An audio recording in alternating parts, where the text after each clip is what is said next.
இப்ப அரசியல் அப்படின்னு பார்த்தா பழமையான கட்சி திமுக தான், எல்லாருக்கும் தெரியும். அடுத்ததாக இப்ப டிவிகே தலைவர் அவர்கள் கட்சிக்கு வரேன்னு சொல்லி கட்சியை தொடர்ந்து கொடியை அறிமுகப்படுத்தி நிர்வாகிகளை அறிமுகப்படுத்தி 1 வருஷம் ஆச்சு சார். கட்சி வந்து 1 வருஷம் ஆனா அது அரசியல் கட்சி கிடையாதா? நேற்று வந்தவங்க எல்லாம் பேசக்கூடாது, இன்னைக்கு வந்தவங்க எல்லாம் பேசக்கூடாது அப்படின்னு சொல்லிட்டு என்ன பிரச்சனை நடந்தாலும் அதுல வந்து டிவிகேவோ டிவிகே தலைவர் விஜய் அவர்களோ இல்லாமல் எந்த பேச்சுமே போறதுல என்ன காரணம்? அன்னைக்கு ஒரு பேச்சு இன்னைக்கு ஒரு பேச்சுலாம் கிடையாது. நாங்க வந்து இன்னைக்கு விஜய்க்கு தான் பண்றோம்னா கிடையாது. சரி. ஜெயலலிதாவுக்கு பண்ணோம். ஒரு நடிகை என்ன தெரியும் அவனுக்கு அப்படின்னோம். என்ன தெரியும்னு காமிச்சாங்க.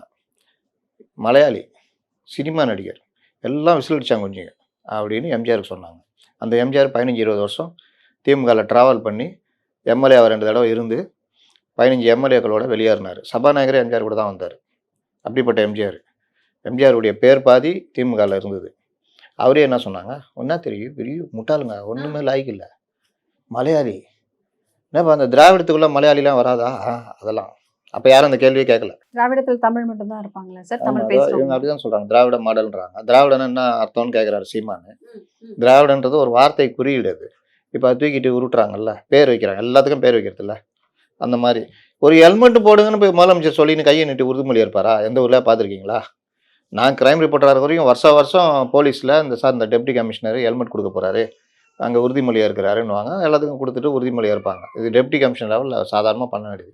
இங்கேருந்து கோயம்புத்தூர் போயிட்டு ரோட்டில் நின்று ஹெல்மெட் போடுங்கன்னு சொல்லிட்டு திடீர்னு இதெல்லாம் என்னது? அவர்கள் அந்த இதை பண்ணுறது, பேர் வைக்கிறது, இதுக்கு பேர் வைக்கிறது, அதுக்கு பேர் வைக்கிறது, எல்லாம் பேர் வச்சிய சோறு வச்சியான்னு கேட்குற கதையாக தான் போச்சு. அதனால் இன்னைக்கு டிவிக்கேனா அவங்களுக்கு டிவிக்கே பாதிக்குது. சீமானை பற்றி பேசுகிறாங்களா? இல்லை. ஏன்னா பாதிப்பு இல்லை. யார் பாதிப்பு வருதோ அவங்கள பற்றி பேசுவாங்க. ஆனால் நேராக பேச மாட்டோம். யாரோ எங்கேயோ நான் யாரையும் பேர் சொல்லி அவர்களை பெரிதாக விரும்பலை. அப்போ போ கம்முன்னு, பேர் சொல்லி ஏன் பெரிதாகிற, ஏன் நினச்சி பார்க்குற, போய்கினாரு அந்த அடி உலம். எதுவும் என்டிஏ போயிட்டாருன்னா ஸ்வீப்பு முடிச்சு விட்ருவாங்க கண்டிப்பா. ஸோ ஒரு விஷயம் தெரிஞ்சு போச்சு சார், அரசியலில் எப்போ வந்தாலும் அது அரசியல் தான். அரசியல இன்று வந்த நேற்று வந்து அரசியலுக்குள்ள கால் வச்சாலே நீ அரசியல் தான், நீ அரசியல்வாதி. அதுக்காக நீங்க புசியானதெல்லாம் நியாயப்படுத்தாது சார். புசியானதை நியாயப்படுத்தல சார், சொல்றேன். இவங்க வந்து அரசியல் கட்சி அவ்வளவுதான். மற்றபடி இவங்களுக்கு அரசியல் எல்லாம் செய்ய தெரியல. கூப்பிட்டு கேட்டா சொல்லுவாரா குறுவை சாகுபடினா என்ன, சம்பா சாகுபடி என்றால் என்ன அப்படி கேட்டா சொல்லுவாரா? சார் சொல்லி கொடுத்துட்டு இருப்பாங்க சார், எல்லாம் வந்துட்டு இருக்கோம் பின்னாடி ஆலோசகர்கள் வச்சு. நீங்க கத்துக்கிட்டு அப்புறம் எங்களுக்கு கத்து கொடுப்பீங்களா? எங்களுக்கு அப்படிலாம் அவசியம் இல்லையா?